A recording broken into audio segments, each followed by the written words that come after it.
Iron tasted like death in my mouth as I pulled the blade from my own wrist, feeling the hot metal form through my blood as the life of yet another silver drained away before me. His aristocratic blue eyes, once full of superiority, now reflected only terror and incomprehension. How had a mere red managed to pierce his armor of ice with a sword born from my own veins? The thick fog of the Öresund drifted in through the broken windows of the Institute, mingling with the metallic smell of blood dripping from my self-inflicted wound. I knew I was crossing a line of no return. I knew that Princess Astrid was watching from somewhere in the shadows, cataloging every movement, every demonstration of the power she so desperately wanted to understand and control. But at that moment, with adrenaline coursing through my veins and iron solidifying beneath my skin like living scars, I finally understood the truth they had tried to hide from me for 17 years. I wasn't just another red destined to die for the amusement of the aristocracy. I was something much more dangerous. I was a threat. Before we continue with this disturbing story, don't forget to subscribe to the Joven Sobrenaturais channel. Leave a comment telling us which city you are watching this video from, and when you've finished listening to the whole story, give it a rating from 0 to 10 and comment on what you liked most. Your participation is essential for us to continue bringing you these intense stories. My name is Erik Andersen, and until 3 months ago I was just another poor kid from the shipyards of Helsingør, watching ships sail away to destinations I could never know.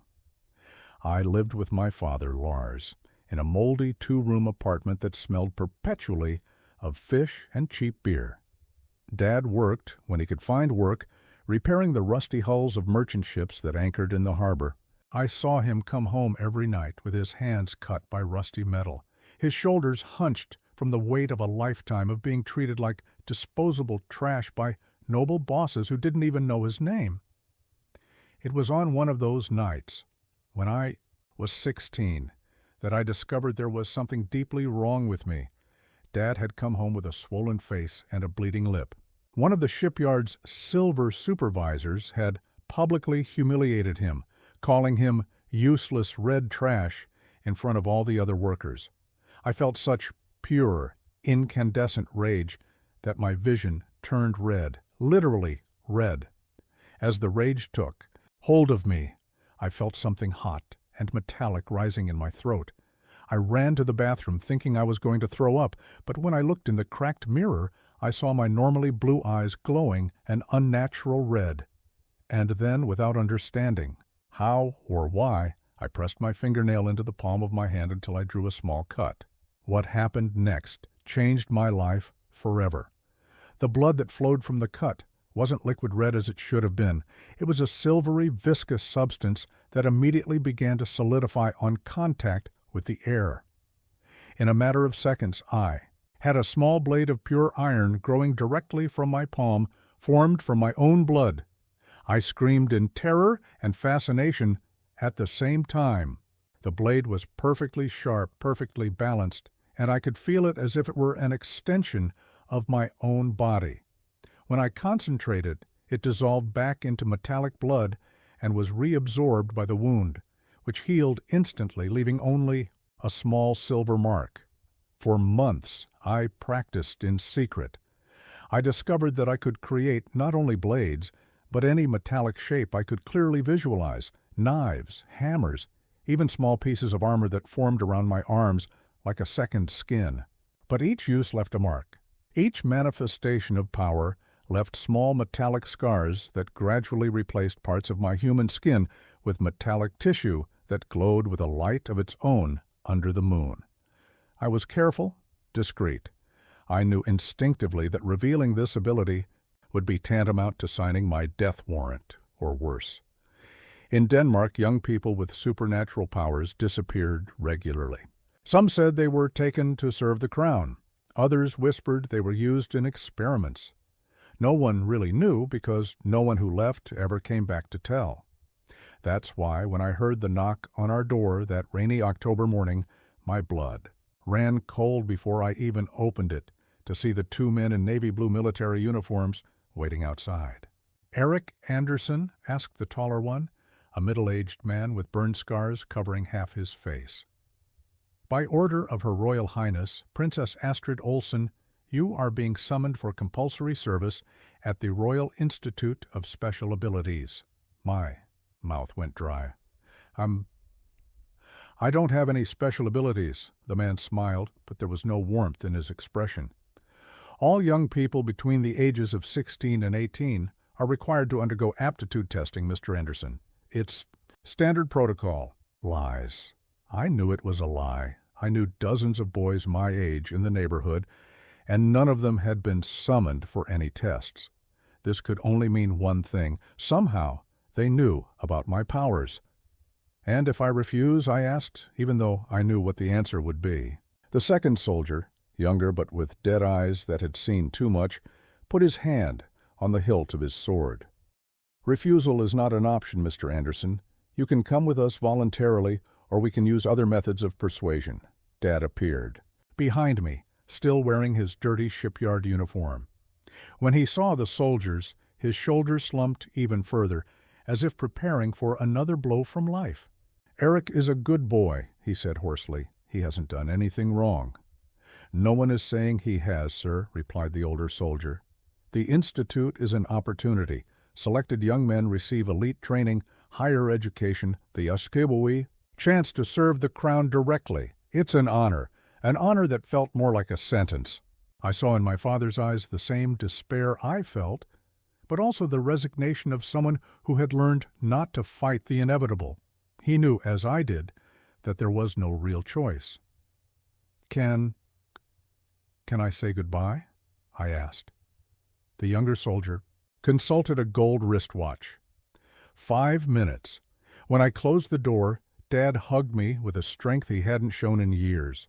I smelled the familiar scent of metal and sweat, mixed now with something that took me a moment to recognize: fear. "Listen carefully, Erik," he whispered in my ear. "No matter what happens out there, don't let them break you. You're stronger than you think. You've always been different, always been special. Just survive, okay? Survive and come home." I wanted to tell him about my powers, about the iron in my blood and the blades I could form with my own life. I wanted to explain that maybe I was more than just another Red destined for slaughter, but there was no time, and maybe it was better that he didn't know.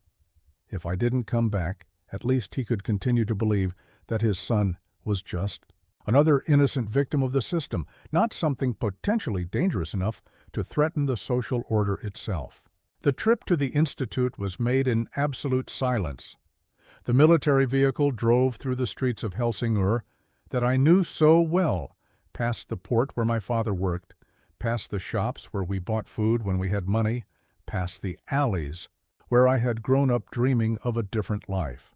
Now, looking out the armored window, I felt as if I were seeing everything for the last time.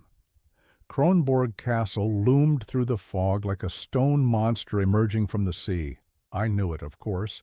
Every Dane knows Hamlet's castle, the country's most famous tourist attraction. But I had never noticed the modern additions, the communication towers disguised as medieval ornaments, the solar panels integrated into the old roofs, and especially the underground structures that extended far beyond the boundaries of the original castle. "Welcome to the Royal Institute of Special Skills," said the older soldier, as the vehicle stopped in front of an entrance that was definitely not on the tourist map. "Your new home." The entrance was a disturbing mix of Renaissance architecture and modern military technology. Wrought iron gates with biometric sensors, medieval stones interspersed with armored steel plates, and guards in uniforms that combined historical elements with state-of-the-art tactical equipment. As we descended through tunnels that plunged far below sea level, I felt the pressure in my ears change, and something else, a strange sensation, as if the air itself were charged with static electricity. The walls were a bizarre combination of original 16th century stone and ultra-modern metal panels that pulsed with blue lights in hypnotic patterns. The original tunnels were built as escape routes during the Napoleonic Wars, explained the soldier, noticing my expression of fascinated horror. Now they serve much more important purposes. We passed laboratories with bulletproof glass windows through which I could glimpse medical equipment that seemed more appropriate for experimental surgery than education. In one of the rooms, I caught a glimpse of what appeared to be a young man my age connected to dozens of wires and monitors, his body convulsing as technicians in lab coats jotted down data on tablets. "What do you do with them?" I asked, feeling the iron in my blood react instinctively to the presence of so much metal around us. "Training," replied the soldier with a smile that didn't reach his eyes. "Potential development, skill, optimization, all very scientific." We finally arrived at a huge circular hall, clearly excavated far below the original castle. The ceiling was lost in the shadows, but I could see complex metal structures suspended above, as if the place was designed for observation as well as other activities. The floor was a mixture of polished stone and metal inserts that formed complex geometric patterns, and that's when I saw her for the first time. Princess Astrid Olsen stood in the center of the hall watching a group of young people our age engaged in what could only be described as deadly combat. She looked exactly like the official photos, perfectly coiffed platinum hair, immaculate military uniform, regal posture. But there was something in the photos that they couldn't capture. A coldness in her blue eyes that went far beyond royal authority. It was the coldness of someone who had seen enough death to become immune to it. When she saw me approaching, her eyes locked onto mine with an intensity that made me feel as if she could see through my skin, through the lies I had built up, straight to the iron that ran through my veins. "Erik Andersen," she said, and even though she was pronouncing my common name, it sounded like a sentence. "You're finally here." "You're finally here," Princess Astrid repeated, walking in circles around me like a predator studying its prey. Each step she took echoed in the stone hall with military precision, and I could feel the cold emanating from her presence, not metaphorically, but literally. The temperature around her seemed to drop several degrees. "Your Highness," said the soldier who had brought me, bowing, "recruit Erik Andersen, as requested. You may withdraw, Captain Muller." Her voice carried absolute authority. When we were alone, except for the other young men who continued their deadly combat across the hall, she stopped in front of me. "Do you know why you are here?" "Erik, for aptitude testing," I replied, trying to keep my voice steady. She laughed, but there was nothing funny about it. "Fitness. Yes, I suppose that's one way to describe it." She held out her right hand, and instantly ice crystals began to form in the air around her fingers. "Show me." "Show you what?" "Don't insult me by feigning ignorance." The ice crystals multiplied, forming small, sharp blades that floated around her hand. "We know about your nocturnal activities. Neighbors have reported strange lights coming from your apartment, metallic marks on the walls of the alley behind your building. You've been very careless for someone trying to hide a secret." My heart sank. I thought I'd been so careful, practicing only late at night, always cleaning up any evidence. But evidently it hadn't been enough. "I don't know what you're talking about," I lied. The temperature dropped even further. Ice crystals began to form on the floor around her feet, spreading toward me like frozen fingers. "Erik, I'm going to give you one chance to cooperate voluntarily. The alternative will be much more uncomfortable." I looked around for an exit, but the circular hall had only one entrance, the same one I had come in through, now blocked by armed guards. Across the room, the fighting between the young people had intensified. I saw a Nordic-looking boy, probably a few years older than me, conjuring flames from his bare hands as he fought a girl who seemed to manipulate solid shadows.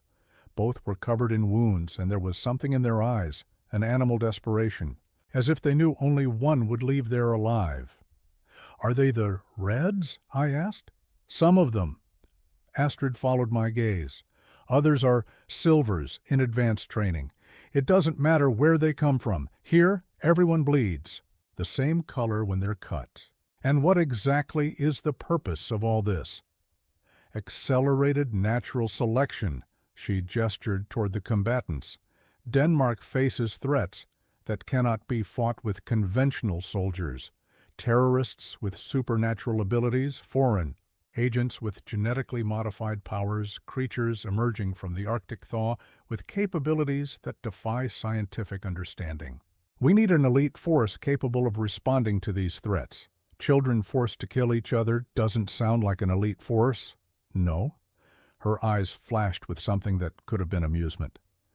That boy over there, Marcus, can generate flames that melt steel. The girl, Sina, can solidify shadows to the point where they can cut diamonds. 3 months ago, they were both ordinary teenagers who didn't even know they had these gifts. Now they are living weapons. Weapons? I repeated, feeling nausea rise in my throat. We are all weapons, Erik. The only question is whether we will be sharpened or discarded. She moved closer, and the cold emanating from her made my breath form clouds of vapor. Now, for the last time, show me your powers, or I will extract them by force.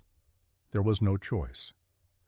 With trembling hands, I removed the small knife I always carried and made a shallow cut in my left palm. The blood that flowed was visibly different, thicker, with a metallic sheen that caught the light from the torches in the hall. I concentrated and felt the iron in my blood respond. The metallic substance quickly solidified, forming a small blade that grew directly from the wound as if it were part of my body. Astrid watched with scientific fascination. Hemoferrocinosis, extremely rare. There are only 12 confirmed cases in history and none in the last 200 years. Records? Oh, yes, Erik. Your lineage is very well documented. She walked over to a wall where a panel opened, revealing a digital file. With a few taps, a family tree appeared on the screen. The Andersens are not exactly who you think they are. My blood, literally and metaphorically, ran cold when I saw what was being displayed. The family tree went back generations, but it didn't show a family of laborers, as I had always believed. Instead, I saw names linked to Danish royalty, noble. Bloodlines that were supposed to have been extinguished in political purges of the last century. Impossible, I whispered. Your great-grandfather, Klaus Andersen, was the illegitimate son of King Christian X. His lineage was officially erased from the records after a failed coup in 1973, but some members of the family were spared. For experimental purposes, Astrid tapped the screen, zooming in on medical data. Decades of subtle genetic modification, introduction of metallic elements into the DNA, selective breeding with carriers of latent abilities. You're saying I'm an experiment, a biological weapon created over generations to serve the crown. She turned to me, and for the first time I saw something other than coldness in her eyes, a kind of intellectual hunger. But you've become something much more interesting than the scientists planned. The blade in my hand dissolved back into blood when the concentration broke. My father? Does he know? Lars Andersen is a simple man who genuinely loves the son he raised. He has no idea that you are, genetically speaking, closer to Danish royalty than 90% of the current nobility. I felt as if the ground was moving beneath my feet. My entire identity, all my anger against the class system, all my solidarity with the oppressed, all based on a lie. I wasn't a red fighting oppression. I was the product of a royal experiment created specifically to serve the system I thought I was fighting. Why tell me this? I asked. Because you need to understand your true nature before we can begin the real training. Astrid gestured, and 2 guards approached. Take him to the level 3 quarters, single room, Alpha containment protocol. Containment? Your powers are significantly more dangerous than you realize, Erik. And now that we know your true lineage? She smiled, but the expression didn't reach her eyes. Well, let's just say you've become both our most valuable asset and our greatest threat. The guards escorted me through increasingly deeper corridors. The original medieval buildings had been completely replaced by ultra-modern facilities that looked more like a military laboratory than a school. We passed rooms where young people my age were connected to machines that monitored their vital functions while they performed exercises with their powers. In one of them, I saw a boy generating such intense electrical discharges that his hair was literally on fire, but he continued screaming in pain until the technicians considered the data sufficient. "Where are you taking me?" I asked. "Special accommodations," replied one of the guards. "For unique recruits." The room turned out to be a cell. There was no other word to describe the 3-by-4-meter space, with reinforced steel walls, a minimalist military bed, and a small armored window that looked out onto what appeared to be another laboratory. The only decoration was a digital panel on the wall that constantly displayed vital data, presumably mine. "Dinner will be served at 7 p.m., said the guard, locking the door with a system that required both a physical key and a digital code. "Don't try to use your powers here. The walls are made of a special alloy that absorbs metallic energy." When I was alone, the reality of what had happened finally hit me. I was trapped. My father probably thought I was being given an opportunity, when in fact I had become a guinea pig for experiments that had been going on for generations. And worse, to discover that I wasn't who I thought I was, that my very existence was the product of genetic manipulation, that my hatred for the Silvers was ironic, considering I had more royal blood than most of them. I tried to form a small blade to test the walls, but as soon as the iron began to solidify in my blood, I felt a strange sensation, as if energy was being sucked out of me. The walls actually absorbed metallic power. I was examining the vital signs panel when I heard a soft knock on the armored window. On the other side, a girl my age was watching me. She had short dark hair, pale skin marked by small scars, and green eyes that sparkled with intelligence and something else. Carefully controlled desperation. She placed her hand against the glass and silently articulated, "First time," nodded in confirmation. She pointed to herself and articulated, "Ingrid." Then she pointed at me with a questioning expression. "Erik," I replied, also without voice. Ingrid glanced quickly to the sides, making sure there were no guards nearby, then returned to the window. This time her lips moved in a longer message. "Don't trust anyone, especially her." "Her?" "The princess," she mouthed, then ran her finger across her throat in a universal gesture. Before I could respond, alarm lights began flashing in the hallway outside her cell. Ingrid disappeared quickly, leaving me alone with more questions than answers. Dinner was served by a robot, literally. A humanoid machine entered the cell, carrying a tray of what appeared to be nutritious but completely tasteless food. Along with the meal was a tablet with mandatory orientation material. The content was a detailed manual on the hierarchical structure of the Institute. Apparently, young people were divided into categories based on both their social background and their potential abilities. Reds, commoners, started at level 1 with minimal privileges and brutal training. Silvers, nobles, started at level 2 with better accommodations and personalized instruction. Level 3, where I had apparently been placed, was reserved for special cases requiring restraint and intensive study. What disturbed me most was the section on graduation. Apparently only 30% of the young people graduated from the Institute. The manual did not specify what happened to the other 70%, but considering the deadly combat I had witnessed, it was not difficult to imagine. Even more disturbing was the final section, ultimate purpose.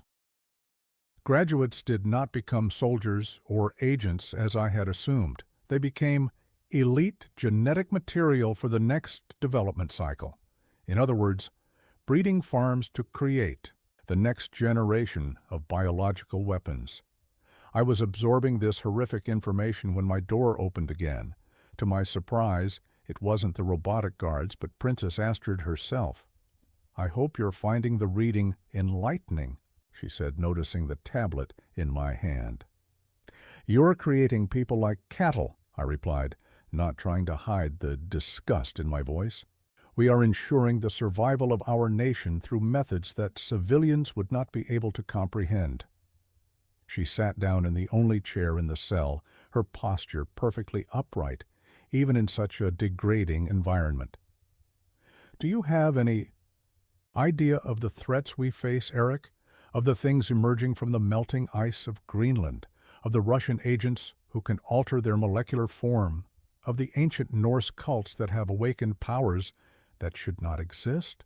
And the solution is to turn children into disposable weapons?" "The solution is controlled evolution." Her eyes flashed with fanatical fervor.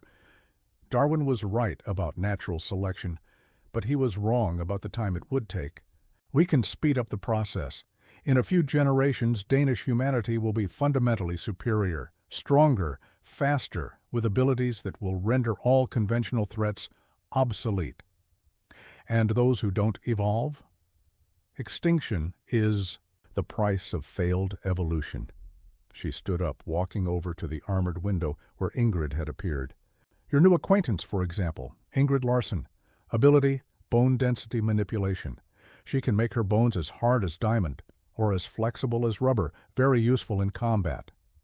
What will happen to her? That depends entirely on how valuable she proves herself to be." Astrid turned to me, and again I saw that intellectual hunger in her eyes. "Just as it depends on how valuable you prove yourself to be, Erik. Your powers are unique, your lineage irreplaceable. You could have a very comfortable future here, if you make the right choices." "What kind of choices?" "Tomorrow, you will begin combat training. You will be paired with other recruits of varying levels. Some will be reds like you thought you were. Others will be silvers, who have always known of your superiority. Some will be weaker than you, others much stronger." She paused, letting the implication hang in the air. "You want me to kill them? I want you to survive. How you choose to do that, well, that will reveal exactly what kind of weapon you will become." The alarm that woke me at 5 in the morning wasn't a sound. It was a vibration that passed through the metal walls, penetrating directly into my bones, as if the building itself were screaming. When I opened my eyes, the digital panel on the wall displayed a message in flashing red letters. "Training report. Combat Room Alpha, 0530. There was no time for hesitation. I pulled on the gray uniform that had been left in the cell. During the night, rough fabric that smelled of chemicals and had small metal fibers woven into it that were probably meant to monitor my vital signs. The boots were heavy, with metal soles that made each step echo through the hallways like a countdown to my possible death. The hallway was filled with other young people moving in the same direction, all with the same expression of barely concealed terror. I recognized some faces from the night before. Marcus, the boy who manipulated fire, walked with poorly healed burns covering his arms. Sina, the shadow manipulator, had dark circles under her eyes, so deep they looked like black holes in her pale face. And then I saw Ingrid. She was a few feet ahead, walking with a posture that tried to appear confident, but couldn't hide the subtle tremor in her hands.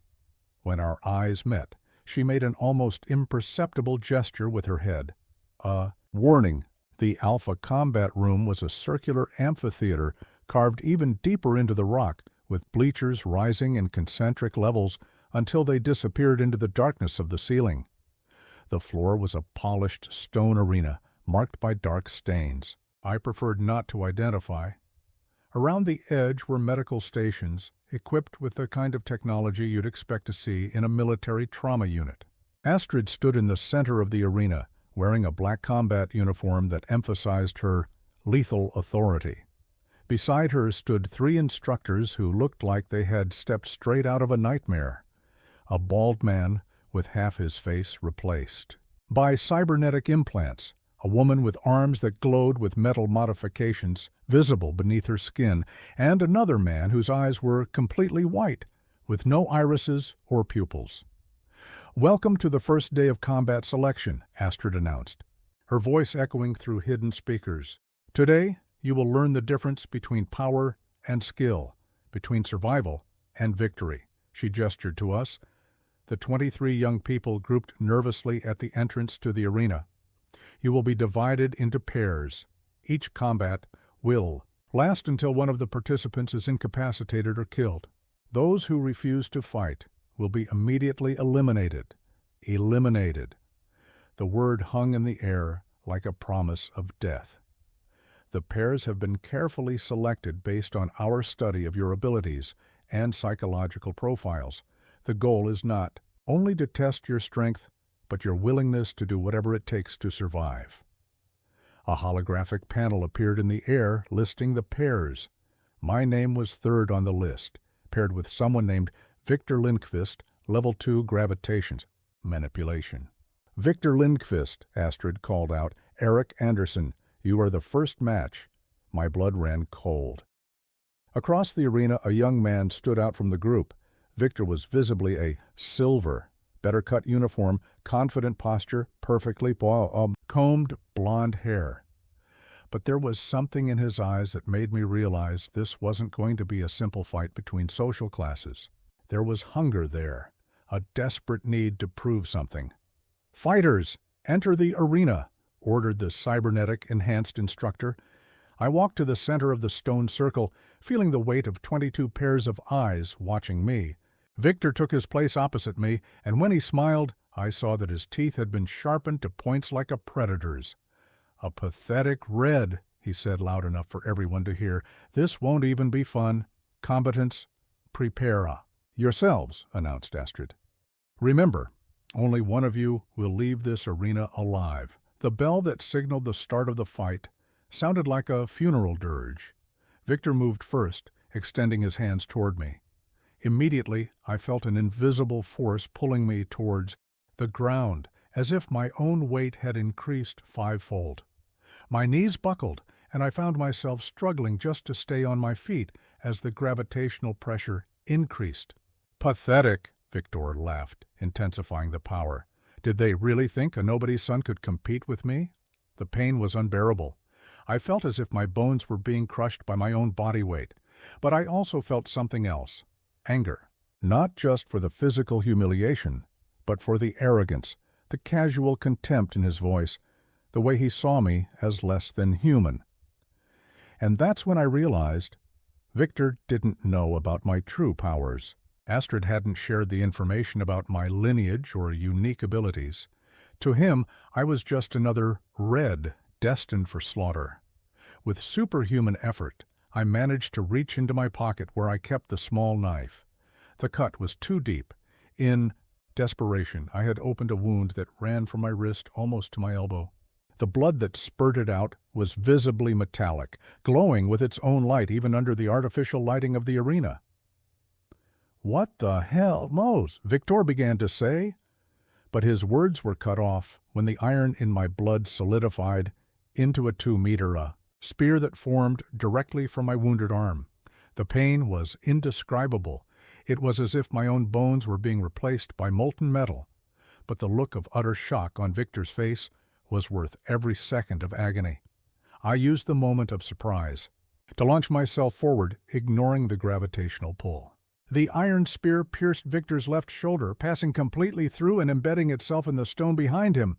He screamed, losing his concentration, and I felt the artificial weight disappear. "Impossible," he gasped, staring at the spear emerging from his body. "You're just a red." "Perhaps," I replied, causing the spear to dissolve back into blood as it formed a new weapon, this time a curved sword that grew from the cut on my wrist. "But you bleed. The same color as me." Victor tried to use his powers again, but the loss of blood and shock were affecting his concentration. He only managed to make me stumble slightly before my new blade found his throat. For a moment we stood frozen in that position, my iron sword pressed against his carotid artery, his eyes wide with terror and incomprehension. "Please," he whispered, "my father is Count Lindqvist. He can pay any amount." "Your father isn't here," I replied, and for the first time in my life, I felt what real power must be. Not the power of my supernatural abilities, but the power to decide who lives and who dies. Here, you're just flesh and blood like everyone else. The sword cut fast and clean. The silence that followed was absolute. Victor Lindqvist, heir to one of Denmark's most powerful families, lay dead on the arena floor, his blue blood mixing with the metallic iron that still dripped from my wound. "Impressive," said Astrid, and there was something new in her voice. Not just scientific approval, but something that could have been personal pride. Erik Andersen, winner of the first match. Medical teams rushed to remove the body while I remained in the center of the arena, still holding the sword formed from my own blood. I could feel the eyes of all the other young people watching me, some with fear, others with reluctant respect, but all with the recognition that I had crossed a line from which there was no return. "Next pair," Astrid announced, as if nothing out of the ordinary had happened. Ingrid Larsen and Thomas Eriksson. My stomach clenched as I watched Ingrid walk into the arena. Her opponent was a massive boy, at least 6'3", with muscles that looked like they had been carved from stone. Thomas Eriksson, even without knowing him, it was obvious he had been chosen specifically to be a nearly impossible challenge for someone. Ingrid's size. "Bone density manipulation versus super strength," someone behind me muttered. "She doesn't stand a chance." But when the fight began, Ingrid surprised everyone. When Thomas lunged at her with enough force to break rock, she didn't try to dodge. Instead, she stiffened her bones to their maximum and faced him directly. The impact echoed through the arena like thunder, but it was Thomas who recoiled, clutching his obviously broken fist. "Impossible," he gasped. "It's like punching a wall of steel." Ingrid didn't respond. Instead, she made her bones flexible, like rubber, allowing her body to contort into impossible angles to avoid Thomas's next attacks. It was like watching a deadly dance between brute force and perfect adaptability. The end came unexpectedly. Thomas, frustrated at his inability to land a decisive blow, launched himself into a final desperate attack. Ingrid waited until the last second, then stiffened only the bones of her right arm, while keeping the rest of her body flexible. The result was a devastating combination of rigidity and speed that pierced Thomas's chest like a bullet. Another body, more blood on the arena floor. The fighting continued for hours. I saw young people I had known for less than a day kill each other with an efficiency that was both impressive and horrific.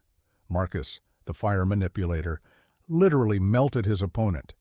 Sina turned her opponent's shadows into solid tentacles that slowly strangled her. Each death was meticulously documented by the instructors, each technique analyzed, each display of power measured and catalogued as scientific data. When the last fight ended, only 12 of us remained alive. "Congratulations to the survivors," Astrid said, walking among the bodies. "You have passed the first test. Now you know you're capable of killing when necessary." She stopped in front of me, studying the metallic scar that was already forming where I had cut myself to create. "The weapons, especially you, Erik. Your performance was revealing." "Revealing how?" "You didn't hesitate. You had no remorse. When the decisive moment came, you chose to survive without a moment's hesitation." Her eyes glinted with that intellectual hunger I was beginning to recognize. "This confirms some interesting theories about your genetic lineage." "What theories?" "That the capacity for necessary violence isn't just trained, it's inherited. Your royal ancestors didn't conquer and maintain power through kindness, Erik. They did it through a willingness to eliminate threats quickly and efficiently." The implication hit me like a punch in the stomach. She was suggesting that my willingness to kill Victor wasn't the result of desperation or training, but something fundamental in my genetic makeup. "The survivors will have tonight to rest." Astrid continued, "Tomorrow will begin the next level of training, team combat against simulated threats." "What kind of threats?" "Ah, that will be a surprise." Her smile was predatory. "But I can assure you that they will make What you faced today seemed like child's play. As we were escorted back to the barracks, Ingrid managed to walk beside me for a few yards. "You did well," she whispered. "Better than I expected." "Thanks, I guess." That wasn't a compliment. Her green eyes studied me with disturbing intensity. "You killed Victor without hesitation, without remorse, without even blinking. That's useful for surviving here, but it makes me wonder if there's anything human left in you, or if they've already managed to turn you completely into the weapon they wanted to create." Before I could respond, the guards separated us, directing each survivor to individual cells. But Ingrid's words echoed in my mind as I lay on the cold military cot. Was there anything human left in me? Or was Astrid right about my genetic predisposition to violence? When I slit Victor's throat, I felt no remorse. I felt relief, satisfaction, even a kind of dark pleasure. Did that make me a monster, or just a survivor? I stared at the metallic scar on my arm, which now glowed faintly in the darkness of the cell.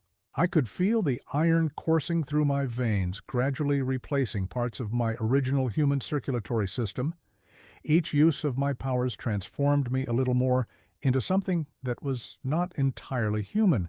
Perhaps that was the true curse of my bloodline, not just the power to kill efficiently, but the gradual loss of humanity that would make that power morally acceptable.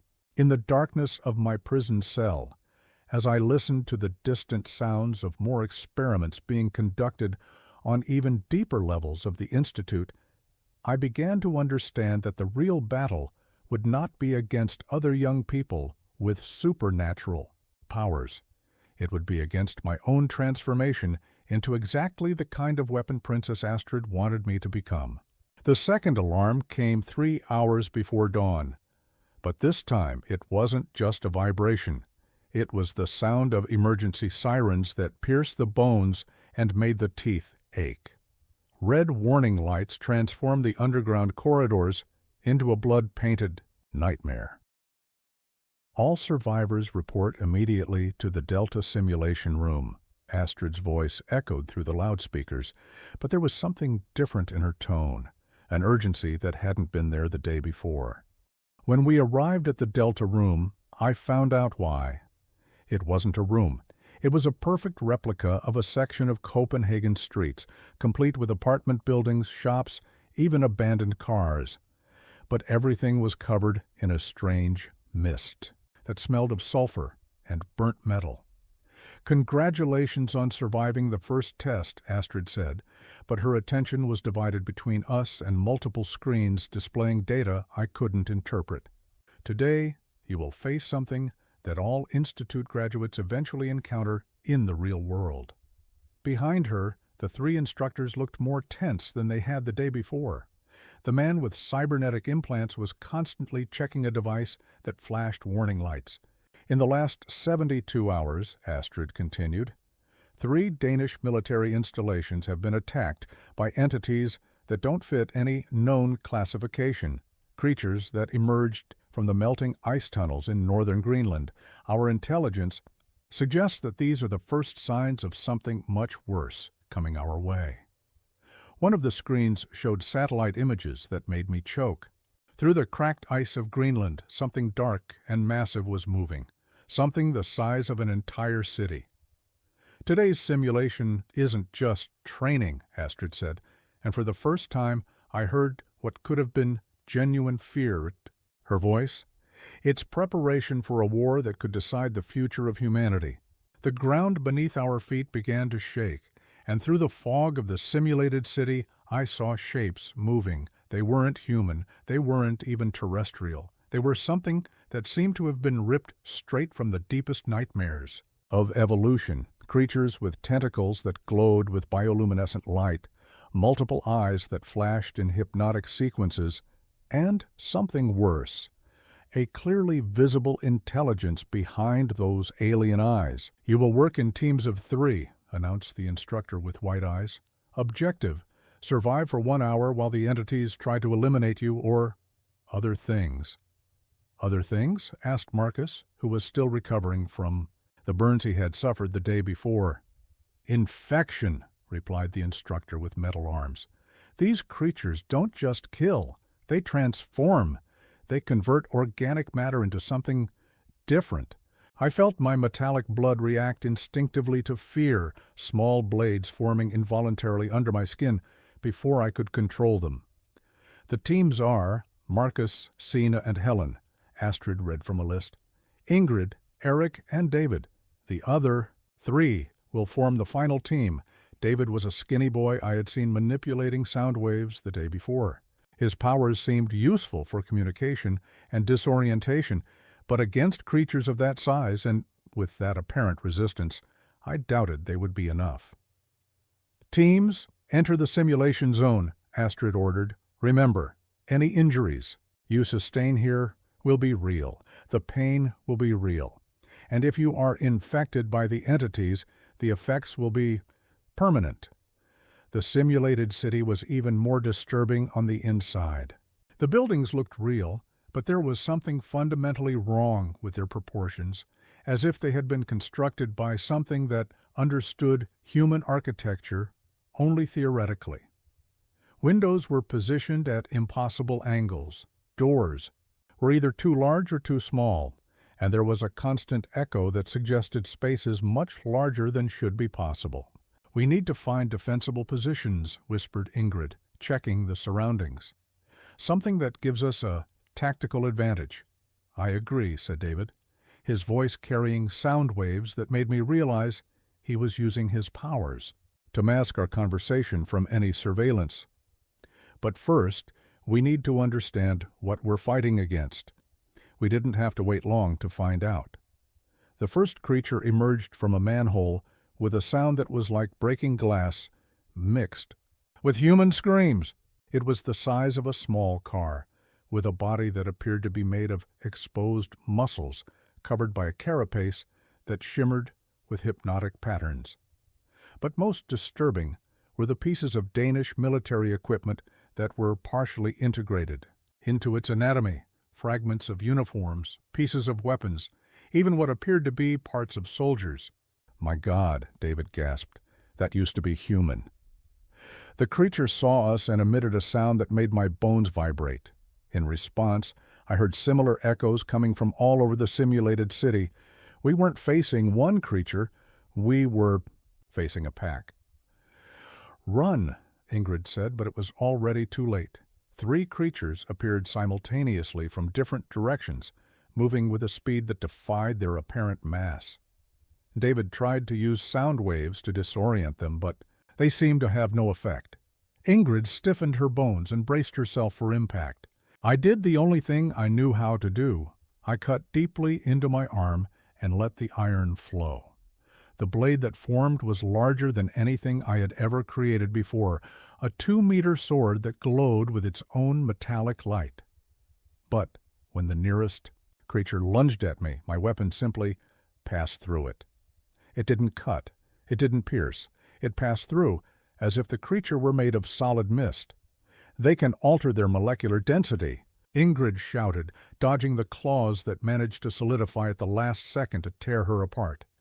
The situation quickly became desperate. Our abilities, which had seemed so powerful against other humans, were virtually useless against creatures that could alter their physical properties at will. David managed to temporarily stun one of them with a focused sonic blast, but that only attracted more of the pack. That's when I saw Ingrid get hit. The creature had solidified just one claw, passing through her hardened bone defense and piercing her abdomen. But worse than the wound was what happened next. Where Ingrid's blood touched the creature, its skin began to change, taking on the same shiny texture and hypnotic patterns. "Infection," she whispered, staring in horror at the changes spreading across her body. "They're turning me." The rage I felt in that moment was unlike anything I had ever experienced before. It wasn't the cold, calculated fury I had felt when killing Victor. It was something primal, something that came from a part of me I didn't even know existed. The iron in my blood responded to that rage in a completely new way. Instead of forming external weapons, I felt it spreading through. My entire circulatory system replacing hemoglobin with liquid metal, stiffening muscles, turning bones into living iron alloy. When I lunged at the creature that had wounded Ingrid, I was no longer completely human. My skin had taken on a metallic sheen, my eyes burned with red light, and my fists became solid iron hammers. This time, when I struck the creature, it couldn't alter its density fast enough. My metal fist passed through its carapace like paper, and the iron in my blood reacted to the contact in a way I hadn't expected. It began to convert the creature's organic matter into metal.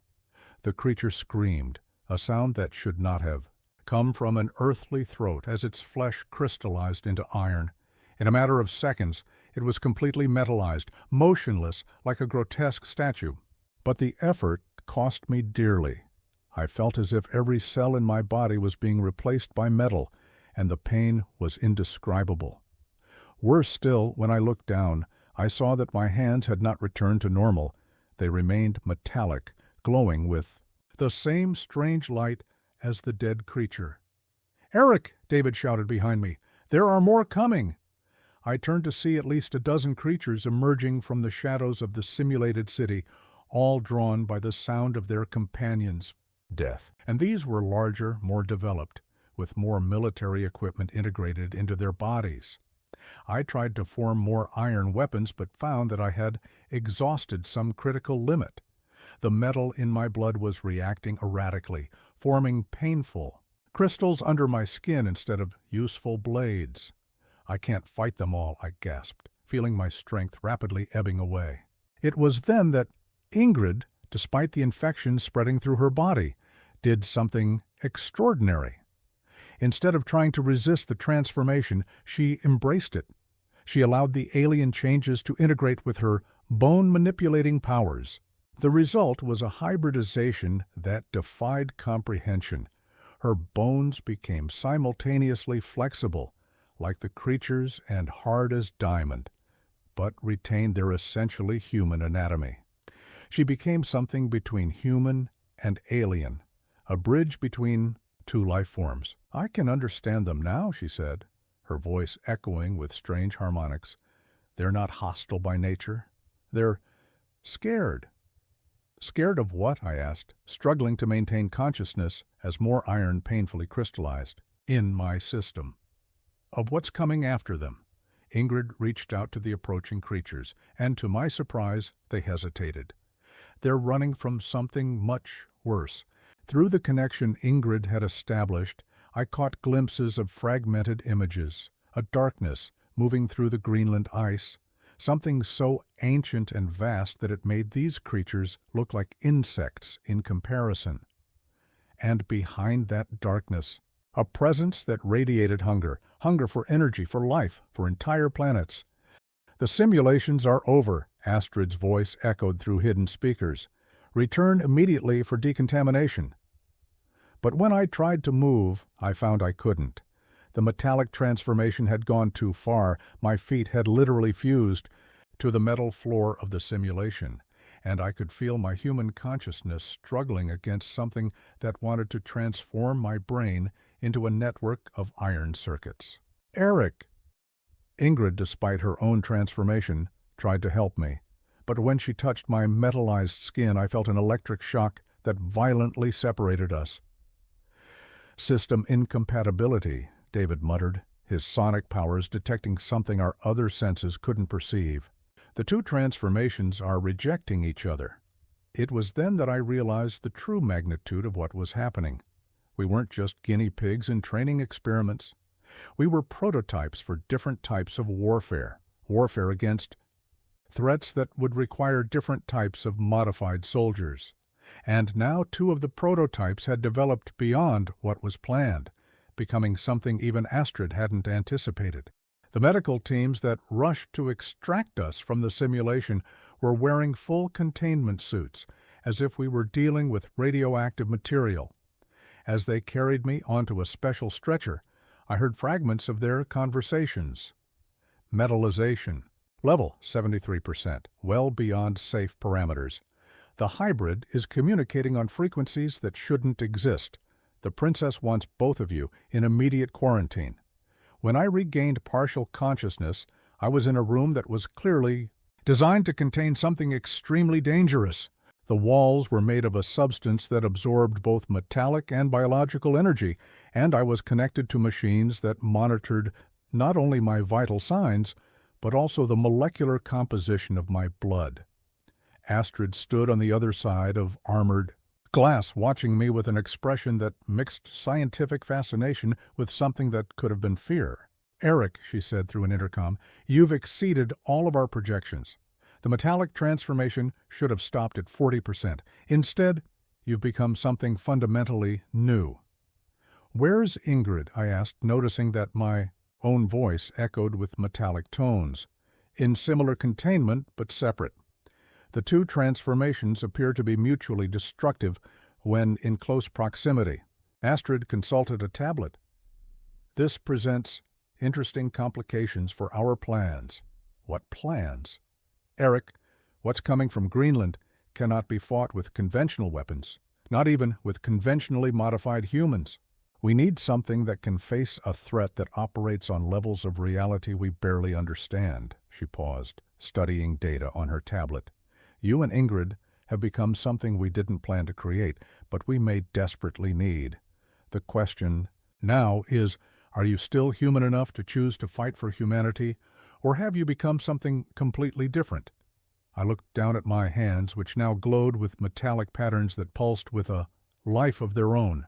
I could feel my mind expanding in ways it shouldn't be possible, connecting to metal networks throughout the Institute, sensing the presence of iron in every person in the complex. I was becoming something more than human. But in the process, I was losing parts of my humanity that I might never be able to recover.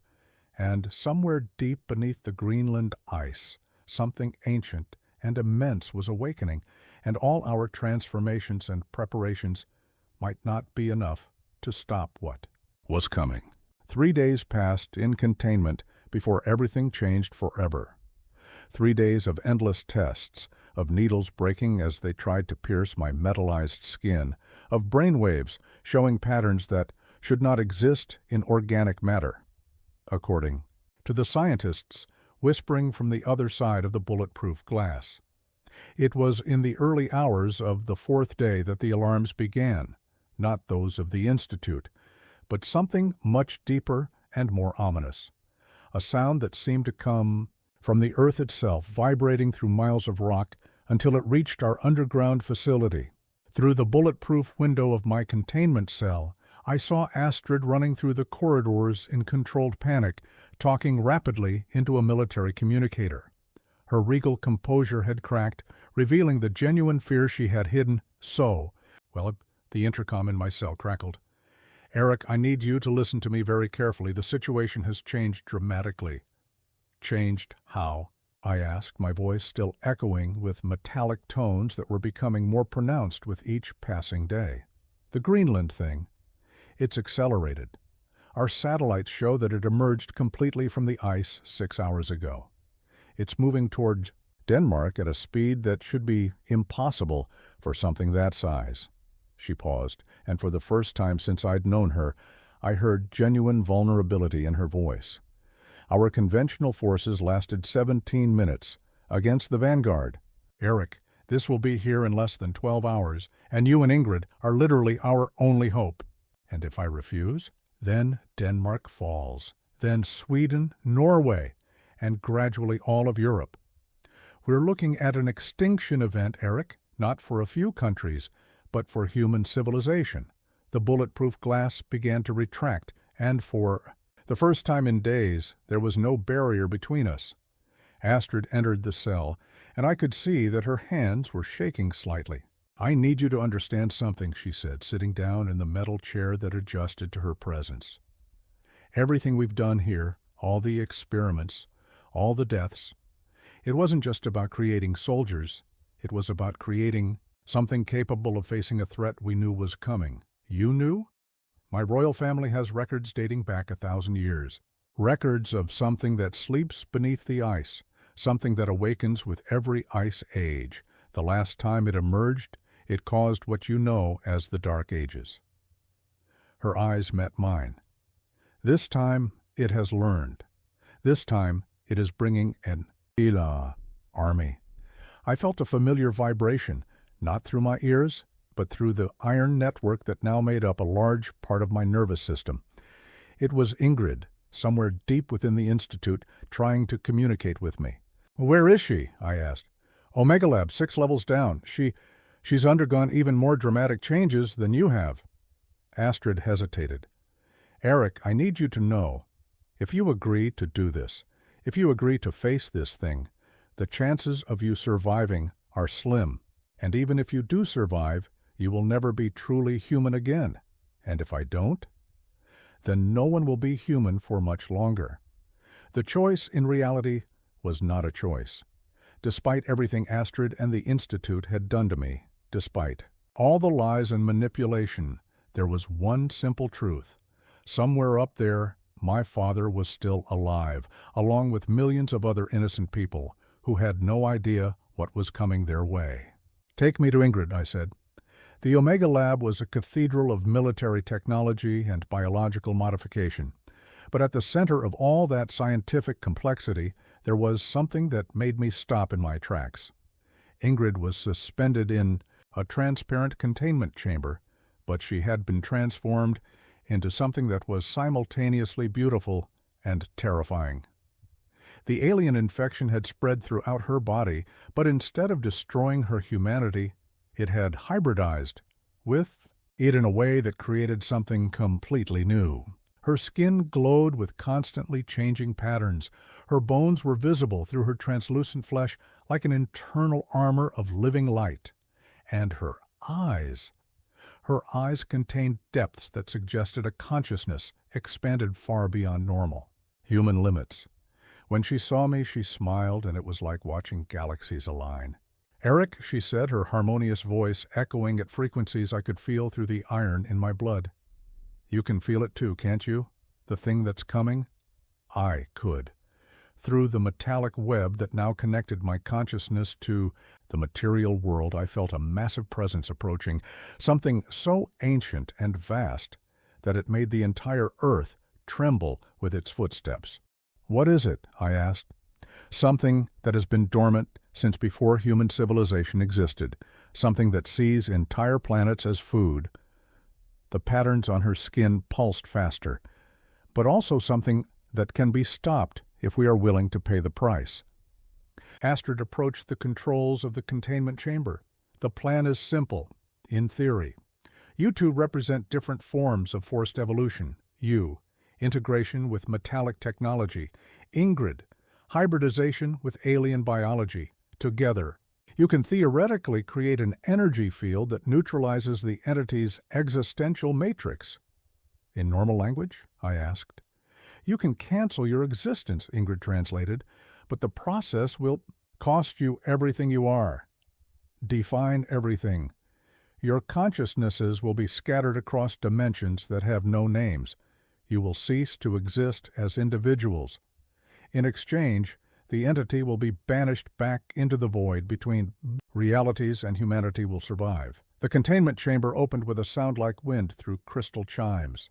Ingrid floated out, her feet not touching the floor. Suspended by energy fields she now generated naturally. As we approached, I immediately felt the conflict they had mentioned.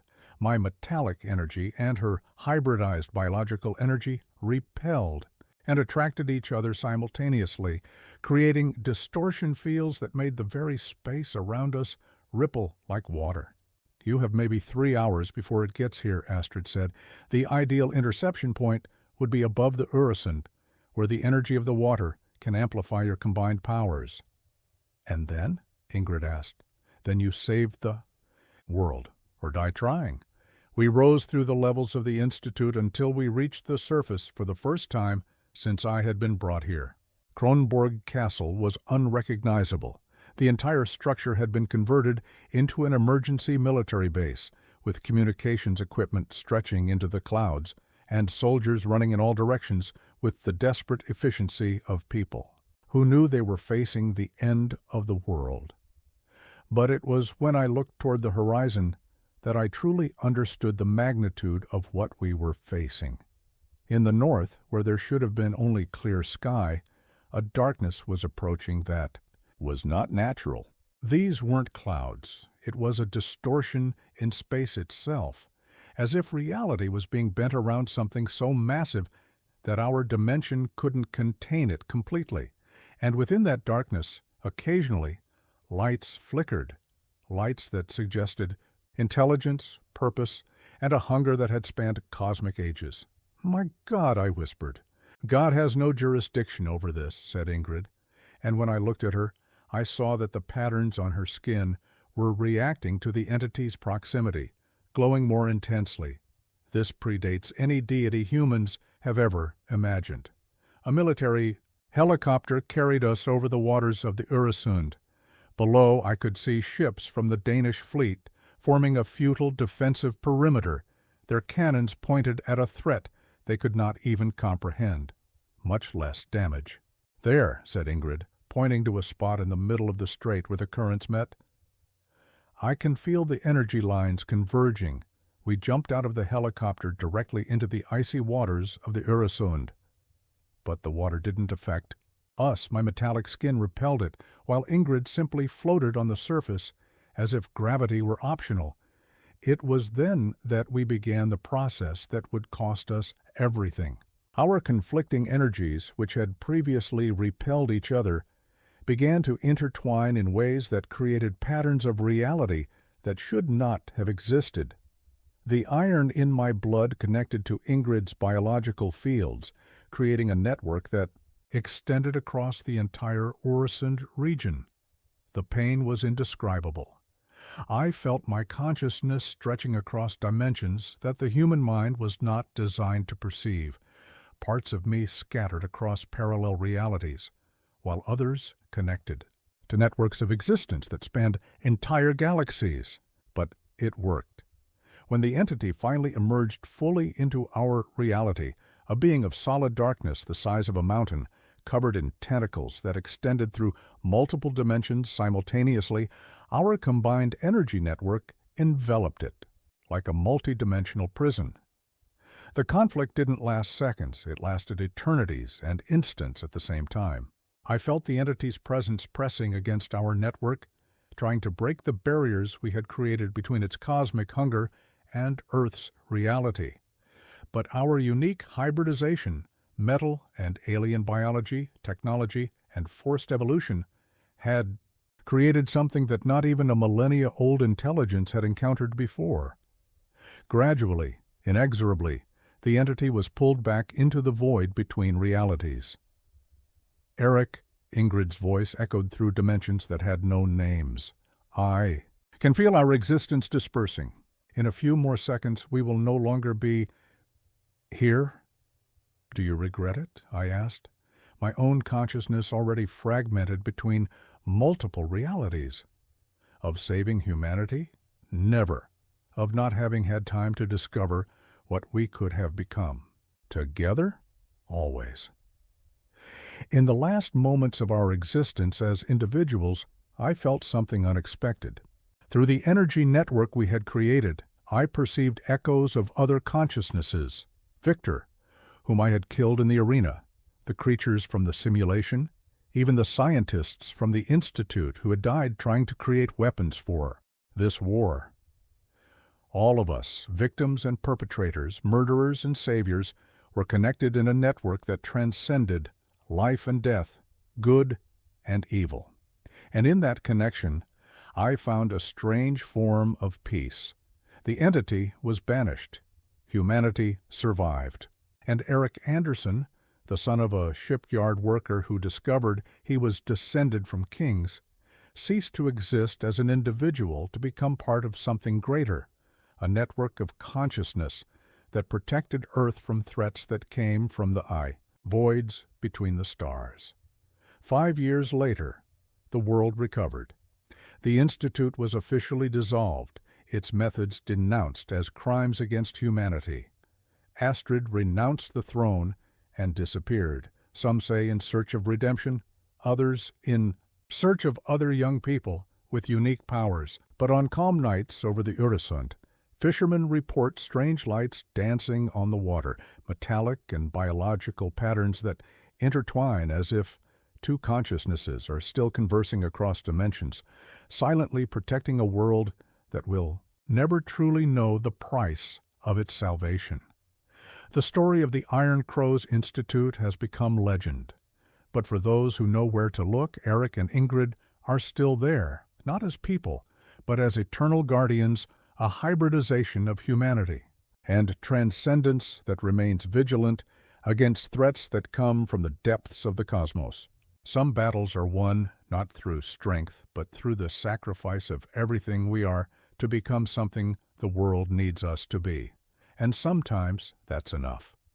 Don't forget to like the video and subscribe to the Joven Sobrenaturais channel for more stories that will blow your mind. In the comments, give this story a rating from 0 to 10. Your feedback is essential for us to continue bringing you content of this caliber. See you on the next journey through the supernatural.